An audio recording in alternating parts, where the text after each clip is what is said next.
Alright, check it out.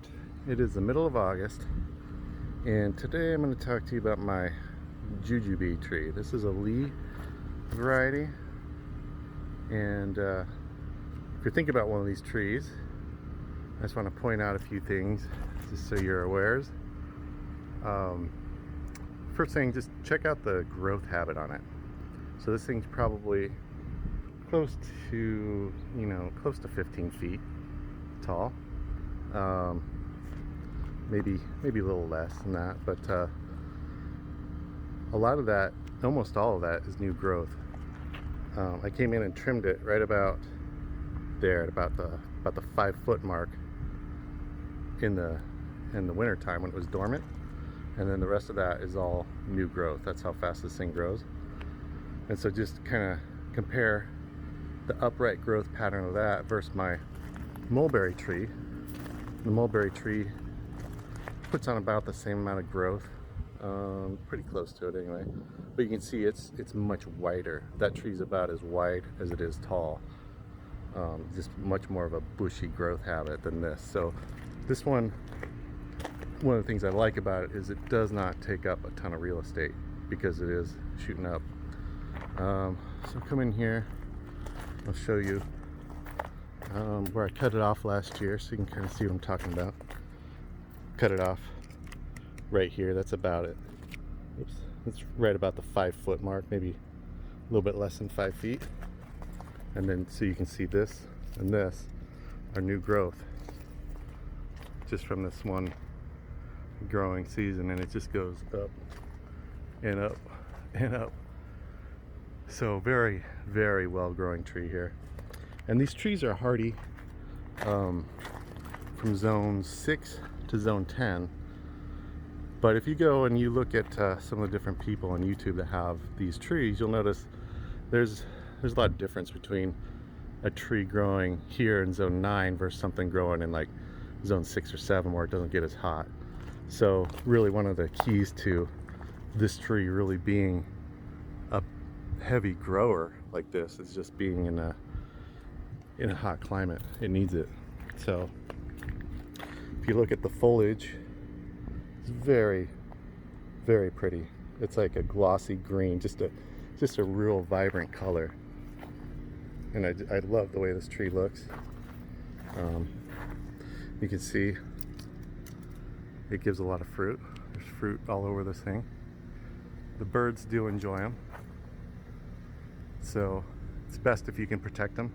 They do tend to grow in clusters like this, so you can take a kind of a bigger organza bag and just kind of slip it over this whole thing, tie it off there, and that'll protect that whole cluster. See, cluster. Some of these are out of reach, but yeah, here's another cut I did right here, and then it just grew and grew. So that's what you got to be prepared for if you live in Arizona or someplace warm, that has a good climate for these. So here's a trunk. This is after just 2 years in the ground. I've had this thing a little over 2 years. But here's the downside of this tree, or one of the downsides I should tell you about that you should consider before you buy it. And it's these thorns. Look at that thing. That thing could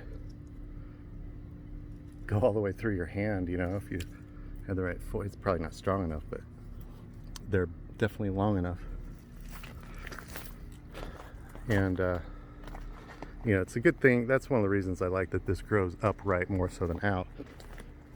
Earlier in the year, it was kind of coming across the pathway here, so I cut it off because my son was kind of walking in between here, and this tree just kind of it like reached out and grabbed him like a school bully by the shirt and just held him there, and I had to come and rescue him from the tree. So don't mean to make a big deal about it, but I'm kind of a hero. But anyway, so let's see, what else can I tell you? This is a deciduous tree, so it loses all of its leaves, and that's when I That's when I cut it.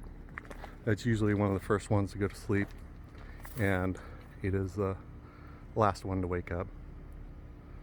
The other thing I like about this will start producing in July. And if you look here, it's got some flowers coming on. And so this thing has a bunch of different stages. If you look, let's see if we can get that to focus here. That's it's a bud. That's a bud that hasn't opened yet. And then right next to it is one that's opened. And so it kind of produces fruit all summer long. And so I'll get these into the fall. So I have some that are ripe, some flowers coming on, brand new flowers, brand new buds, and then some little tiny jujubes. So you can see them in all the different stages. And it's a very heavy producer, so you get a lot of fruit off this tree. And so it's just very, very prolific. I'd say it's a good beginner tree for someone who doesn't mind the maintenance, because if you think about, you know, if it's going to grow 7 or 8 feet in a year, you're going to have to trim that. And when you trim it, it's going to stab you with its thorns, and you can get bloody a little bit. So that's kind of the dark side of this. I'll show you the fruit here in a second. The other thing about this tree is it'll send off runners, and so you know, the roots are traveling underground. And over here, last year, about 15 feet away, I pulled a little tiny jujube out of the ground. It was starting to grow, and so you gotta be prepared for maintenance on this. And you know, I have a garden bed right here, right next to it, so I'm going to assume at some point I'm going to be having to pull those out of there. But let's take a look at the fruit, and I'll show you what this looks like when it starts to ripen up. It kind of gets this blush on it, kind of starts turning this color. And you can leave them on, and they'll start to turn into, they'll start pruning up like this, and they turn into a this one's been eaten by the birds, that's why it's pruning, but the outside will start to look like that, and you can still eat them in that stage. But I like them better like this, my personal preference. So kind of looks like an apple, but it doesn't taste anything like an apple. So I'll take a bite here.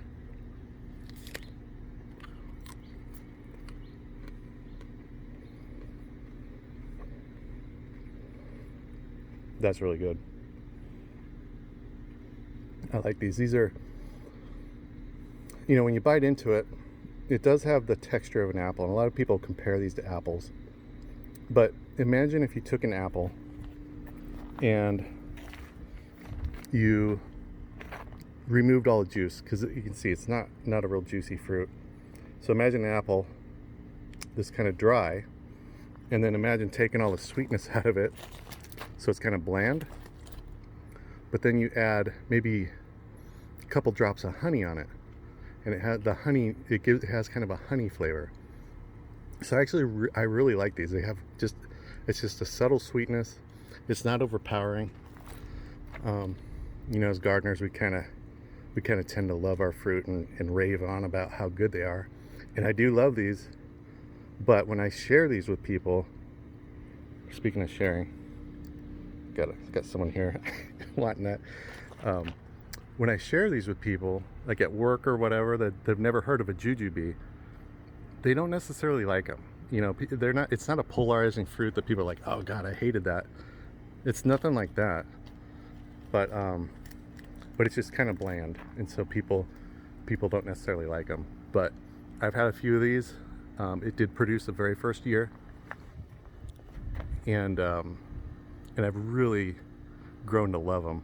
And so is my youngest son. He loves them too. We probably love them the most. So we're gonna eat most of these as the two of us. And I have a few friends that love them as well. But for the most part, people just think it's okay.